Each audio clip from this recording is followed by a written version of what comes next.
Oi, turma, tudo bem? Diferente, né? Ver todo esse material, todo esse equipamento para poder gravar uma aula para vocês. Mas isso daqui faz parte dos EPIs que nós falamos algumas aulas atrás na aula sobre segurança do trabalho. Então, que tal a gente fazer uma revisão?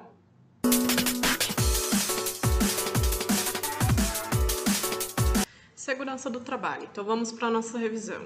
Como eu coloquei aqui na tela para vocês, gente, segurança do trabalho corresponde a um conjunto de práticas preventivas para resguardar o funcionário de riscos como doenças e acidentes laborais, ou seja, durante as suas atividades no serviço. Essas regras previstas na CLT e em normas regulamentadoras, como nós vamos ver daqui a pouco, têm o intuito de proporcionar a proteção e as condições adequadas para um alto desempenho nas funções laborais.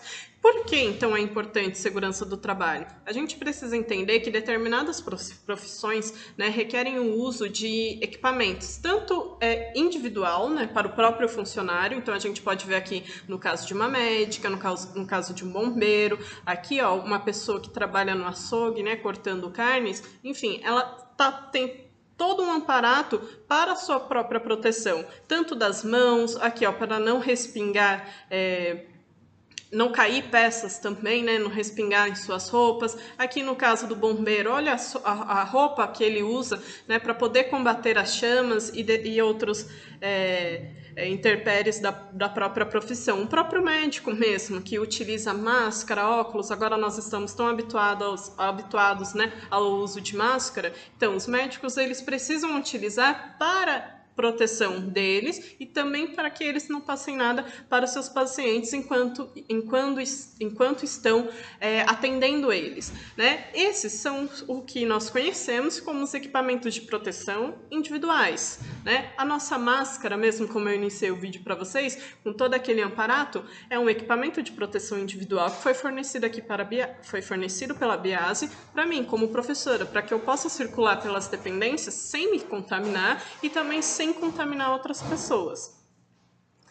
Aqui outro exemplo, é o caso do eletricista. Olha todo o aparato que ele precisa do cinto, ele precisa da roupa, ele precisa dessa luva, para proteger em relação à tensão, dos fios, ele utiliza o capacete, o óculos, Aí vocês podem me dizer, ok, professora, entendi, tem uma noção de equipamento de proteção individual, os EPIs. E o que significa esse daqui de baixo, Acho que todo mundo já viu esses alertas, Voltando aqui para a gente ver, ó, essas faixas, os cones, proibido estacionar, cuidado, piso molhado. Tudo isso faz parte dos equipamentos de proteção coletiva, afinal ele não é de uso individual, não é para uma única pessoa, mas para o próprio ambiente. Vocês quando estão aqui na Biase e as meninas estão limpando o ambiente, elas colocam essas placas, colocam faixas, Cuidado, piso molhado, porque é uma forma de também se preocupar para que vocês não se acidentem, não se machuquem, não somente vocês, mas todos aqui neste ambiente, tá certo? Então vamos lá, a segurança do trabalho, Então na consolidação das leis trabalhistas, como nós conhecemos a CLT, as regulamentações sobre a segurança e medicina do trabalho se encontram no capítulo 5, título 2, das normas gerais de tutela do trabalho. Entre elas está, então, as obrigações diretas das empresas e dos empregados, ou seja, a empresa precisa fornecer os equipamentos e o funcionário, por outro lado, também precisa utilizar esses equipamentos, seguindo todo um protocolo. Não adianta nada a empresa fornecer e o funcionário ser negligente, Também está previsto, então, na CLT, a incumbência pertencente à Secretaria de Segurança e Saúde do Trabalho, Então, é um órgão que irá gerir e fiscalizar, se todos esses procedimentos estão sendo seguidos. Também está previsto a realização de convênios com outros órgãos fiscalizadores, a inspeção prévia, Então, vocês sabem que muitas instituições, a grande maioria delas, para que possam vir a funcionar, precisam do aval, do Corpo de Bombeiros. Então, o Corpo de Bombeiros precisa fazer uma avaliação do prédio, onde eles irão medir se tem extintores de incêndio suficientes, se a estrutura do prédio está adequada para a presença das pessoas mesmo circularem ao redor, se as escadas não têm nada que atrapalhe elas, né? Se as portas são amplas, se as janelas são amplas também. Então, para o funcionamento, o Corpo de Bombeiros precisa, né, fazer essa avaliação e dar esse aval. Então, sempre tem que ter essa inspeção prévia. Aqui mesmo na Biase, vocês podem encontrar ali na secretaria, no corredor, pouco antes de entrar, vocês encontram a autorização, tudo certinho dos bombeiros. E também a interdição ou embargo, nesse caso, né? O prédio ele não está adequadamente, não há extintores, as escadas estão com cadeiras, enfim, atrapalhando a passagem, os órgãos fiscalizadores eles irão impedir, né, irão interditar até que as medidas corretas sejam adotadas. Então, seguindo, em relação às normas regulamentadoras, né, de 1978. Essas normas, elas são um conjunto de técnicas que estabelecem medidas e procedimentos que devem ser observados pela empresa e seus colaboradores para garantir a segurança no ambiente de trabalho e o bem-estar, saúde e integridade física dos trabalhadores. As normas foram editadas em 1978, focalizando o que está colocado no artigo 200 da CLT.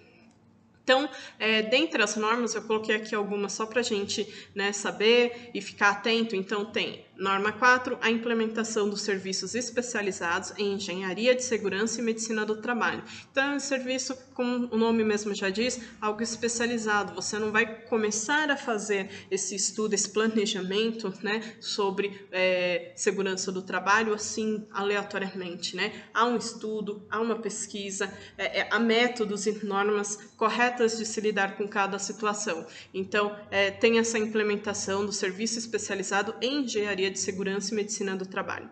A norma 5, a gente tem a criação da Comissão Interna de Prevenção de Acidentes, né? Estamos no mundo, estamos fadados a acontecer, enfim, qualquer coisa a qualquer momento, mas a gente pode prevenir. Então, segurança do trabalho, ela tem como uma das suas principais metas a prevenção. Acidentes, infelizmente, acontecem, mas se a gente puder prevenir para evitá-los, é bem melhor. Então, é isso. A norma 6, obrigatoriedade do uso de EPIs. Então, como eu falei para vocês, a Biase disponibilizou para a gente todo um equipamento, álcool gel também, né? Essa máscara que a gente chama de esse face shield, né? A própria máscara, e para a nossa circulação, para a nossa proteção e para os demais que estão ao nosso redor, nós utilizamos todo este equipamento. E ele é individual para cada professor e para cada funcionário aqui também na Biase.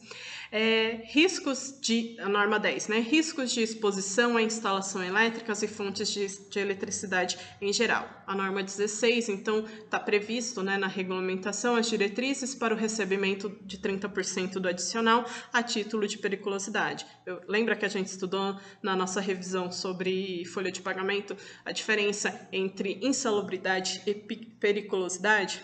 Então, as normas regulamentadoras, né, em relação à segurança do trabalho, elas levam em consideração principalmente esse adicional também sobre periculosidade. Norma 20, padrões de segurança obrigatórios para manipulação de combustíveis inflamáveis. Então, aqui eu já vou adiantar o slide seguinte, que é sobre periculosidade e insalubridade. Situações perigosas. Então, o que caracteriza uma situação perigosa? Aquele rapaz do prédio que eu mostrei para vocês aqui no slide, né, o eletricista.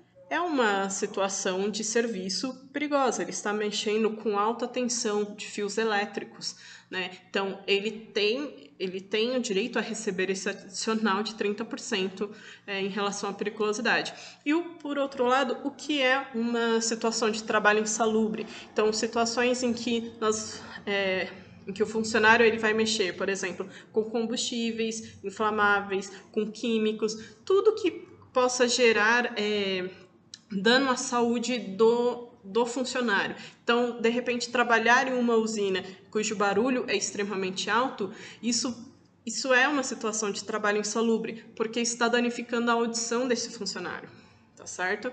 Então, dentro da segurança do trabalho também é pensado sobre esses adicionais de periculosidade e insalubridade. Seguindo, então, a gente tem, como eu falei para vocês, né, a importância do aval dos bombeiros para a utilização do prédio em si, né? Então temos a norma 23 da prevenção de incêndios, a norma 28, irregularidades, multas e penalidades no processo de fiscalização. Então a empresa ela não tem extintores suficientes, recebe uma multa, recebe uma penalidade, por aí vai até, se ela não seguir as normas corretas, ela ser interditada. A norma 33, são previstas, né, ações necessárias para reduzir riscos e criar ambientes seguros quando os espaços forem confinados. Então, há empresas, há situações em que os espaços eles são menores, né, não somente menores, mas eles são espaços reduzidos a um local mesmo. Então, como a gente vai pensar formas de que aquele espaço ele esteja dentro de todas as regulamentações, que ele seja um lugar seguro para trabalho, para o trânsito mesmo, né, de pessoas passando por aquele lugar. Por fim, que eu coloquei aqui para vocês, existem muitas outras normas, inclusive confiram, né, para saber um pouco mais sobre isso.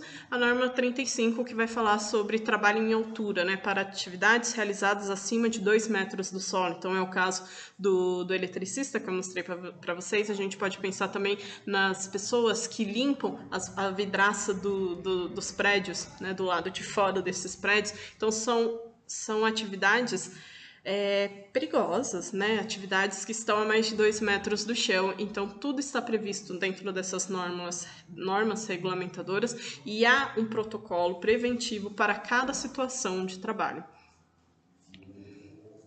Aí, como eu falei para vocês, né, que eu adiantei um pouco sobre insalubridade e periculosidade, o adicional da insalubridade ele varia de 10, 20 ou 40%, vai depender do quão perigosa, insalubre, é a situação. Então, quanto mais dano à saúde for causar, maior será esse adicional que você receberá. No caso de adicional de periculosidade, ele é acrescido 30% sobre o salário desse funcionário, tá bem?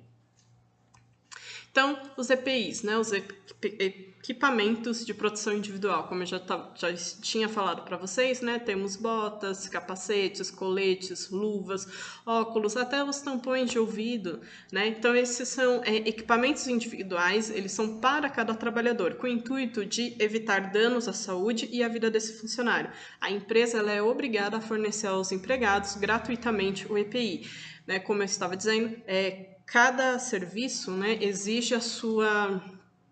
exige determinados equipamentos para você trabalhar. Então, é obrigação da empresa fornecer esse material, senão o funcionário ele é colocado em uma situação de risco, né? Então, como que ele irá desempenhar o seu trabalho da melhor maneira possível se ele não tem o mínimo que é o equipamento para a própria proteção?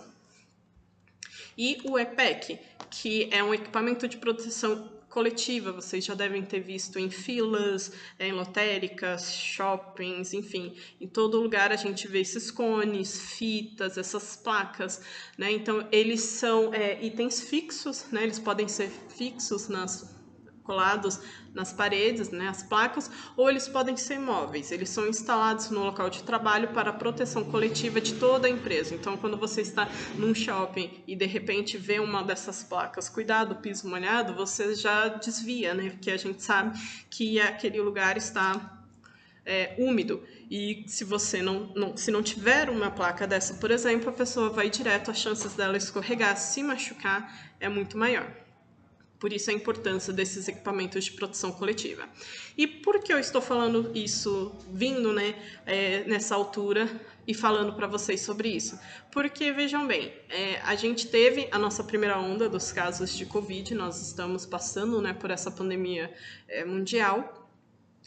Tivemos a primeira onda lá, dia 20 de março, nós paramos as atividades, fizemos um período de quarentena, estamos voltando às atividades, né, voltando às escolas, voltando a trabalhar, voltando até mesmo a sair, né, e há quem acredite que o vírus foi embora, né, só porque nós voltamos a essas atividades, mas a verdade é que não, né, o vírus ele ainda está aí, há vacinas que estão sendo produzidas, mas elas ainda não chegaram até nós, nenhum de nós ainda fomos vacinados, então é muito importante que a gente crie essa consciência.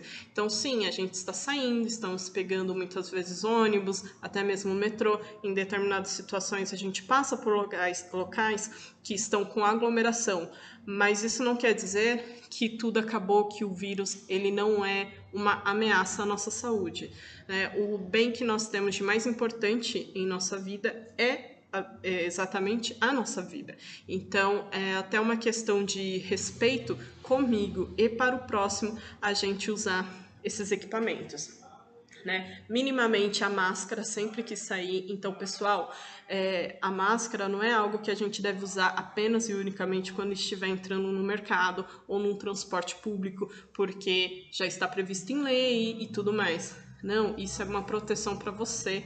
Então, sempre utilize. Eu sei que às vezes pode dar sede na rua, vocês vão querer beber alguma coisa, né? Mas sempre utilize a máscara e use o álcool gel, porque é isso que vai prevenir e vai cuidar da sua saúde e daqueles que estão ao seu redor. Tá certo? Eu coloquei o link dessa reportagem, que por sinal eu peguei hoje, tá? Eu coloquei esse link, tá aqui, vocês podem acessar e ler, que fala sobre o aumento dos casos de Covid-19, que já é uma realidade, né? Está aumentando, e o que isso significa de agora em diante. A gente está afrouxando como se o vírus já tivesse finalizado, o que não é verdade. Então, obrigada. Tenham uma boa semana, bons estudos. Qualquer coisa eu estou no WhatsApp. Se cuidem.